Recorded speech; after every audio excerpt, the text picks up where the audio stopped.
भाई कैसे हो आप?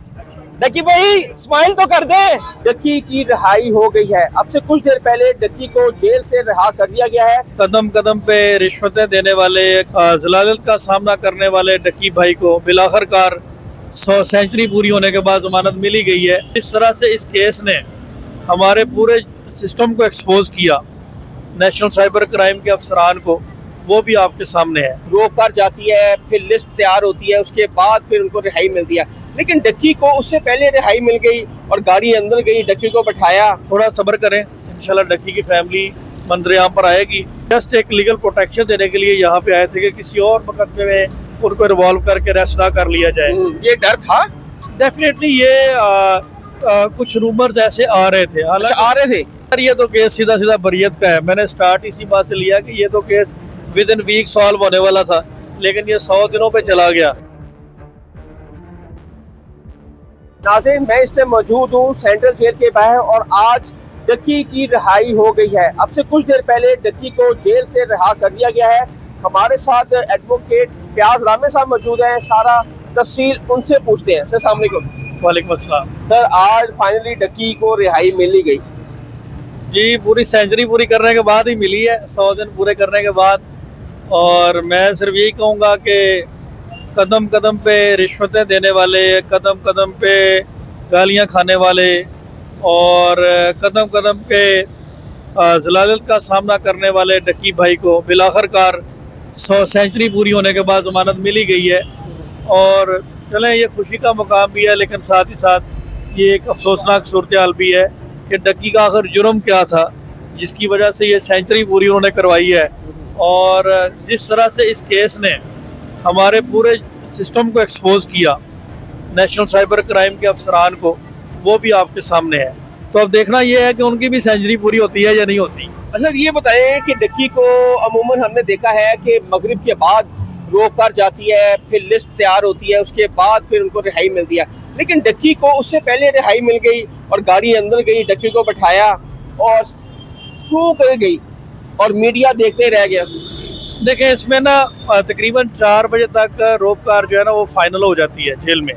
उसके बाद 4:30 के बाद वो किसी टाइम भी रिलीज कर सकते हैं। तो जब रोपकार फाइनल होगी तो फिर रिहाई के में कोई रुकावट नहीं रह जाती। और डक्की चूँकि एक आप जानते हैं कि सोशल मीडिया सेलिब्रिटी है और फिर कुछ सिक्योरिटी थ्रेट और इस तरह की चीज़ों से अवॉइड करने के लिए मैं समझता हूँ कि जेल अथॉरिटीज़ ने भी ये मुनासिब समझा होगा कि इसको ईजीली यहाँ से सेफ एंड साउंड ये घर पहुँच जाए। तो इसलिए मेरा ख्याल है, जिस तरह से आपने देखा कि मीडिया यहाँ पे मौजूद था, मीडिया की गाड़ियाँ, बाकी लोग, सारा मीडिया मौजूद था, कोई भी कवरेज ना कर सका, लेकिन गाड़ी फटाफट लेकर डक्की साहब को लेके चले गई। मीडिया का इस केस में बड़ा पॉजिटिव रोल रहा है, कोई शक नहीं इसमें। लेकिन इसमें थोड़ा सिक्योरिटी इश्यूज भी होते हैं, जो ऐसे लोग होते हैं। तो फिर उन सारी चीज़ों को मद्देनज़र रखते हुए इंशाल्लाह थोड़ा सब्र करें, इंशाल्लाह डक्की की फैमिली मंजर-ए-आम पर आएगी और आप लोगों को अपना मौक़िफ़ देगी। बिल्कुल सर, क्या समझते हैं कि कल भी मीडिया यहाँ पे मौजूद था और 100% चांस है कि डक्की को आज रिहाई मिल जाएगी, लेकिन अनफॉर्चुनेटली उसकी रिहाई नहीं हुई, रोककार नहीं पहुंची। कल भी मीडिया यहाँ मौजूद था और आज भी मीडिया यहाँ मौजूद है, लेकिन फाइनली उनसे बात नहीं हो सकी। उनकी फैमिली में कौन कौन आया था? उनकी फैमिली में यहाँ से तो आज अब्दुल्ला ही नज़र आया है, जो कि उनका ब्रदर इन लॉ है, और शायद ज़िया। तो खैर इतना अपॉर्चुनिटी नहीं मिली, वो फ़ौरन ही निकल गया। जैसा आपने, हम भी तो कुछ 10-15 मिनट लेट। आपको भी नहीं सर पता लगा? मुझे इन्फॉर्मेशन में तो था, लेकिन हमारा यहाँ का कोई ऐसा, ये सारी चीज़ें हमारे इल्म में थी कि देखिए यहाँ पे कोई किसी किस्म का ऐसा सिनेरियो नहीं था कि डक्की यहाँ पे रुकता, लोगों को बातचीत करता या कुछ ऐसा। तो हमें ये सारी चीज़ें इन्फॉर्मेशन में थी। हम जस्ट एक लीगल प्रोटेक्शन देने के लिए यहाँ पे आए थे कि किसी और मुकदमे में उनको रिवॉल्व करके अरेस्ट ना कर लिया जाए। ये डर था? डेफिनेटली ये कुछ रूमर्स ऐसे आ रहे थे, हालांकि हमने ऐसा कोई उसने ऑफेंस नहीं किया और ऐसी कोई चीज़ सामने नहीं आई। तो बाकी भी सिक्योरिटी के मामला को देखते हुए एक लीगल ऑब्लिगेशन पूरा हमने किया। सर, आपकी पूरी लीगल टीम कब जाएगी डक्की को मुबारकबाद देने उनके घर? देखिए, इंशाल्लाह कोई ऐसी जल्दी नहीं है। अभी 100 दिन की जेल के बाद बंदा मेंटली स्ट्रेस में है बहुत ज़्यादा। एक आधा दिन वो रिलैक्स करें। अभी मेरी उनकी वालदा से बात हुई है, उनकी मिसेस से, उनके भाई से बात हुई ज़िया से। तो मैं सिंपली यही कहूँगा कि अभी हमने उन्हें कहा कि वो रिलैक्स करें, जैसे ही वो थोड़ा बेहतर फील करेगा हमें वो कोऑर्डिनेट करेगा। अच्छा, हमारे देखने वालों को ट्रायल की डेट बता दो, 29 ही है सर ट्रायल की डेट। ट्रायल की डेट 29 है। अब डक्की, अरूब जतोई, सुबहान और वो बाबा ओपी अब 29 को पेश होंगे नईम भट्टू साहब की अदालत में। 29 को ये 3 पेश होंगे, अरूब, सुभान और डकी। बाबा ओपी का भी चलान नहीं आया, अगर वो आ जाता है तो फिर वो पेश होगा। वो पेश हो, क्या लगता है कि क्लियर हो जाएगा जो इल्जामात हैं डक्की पे?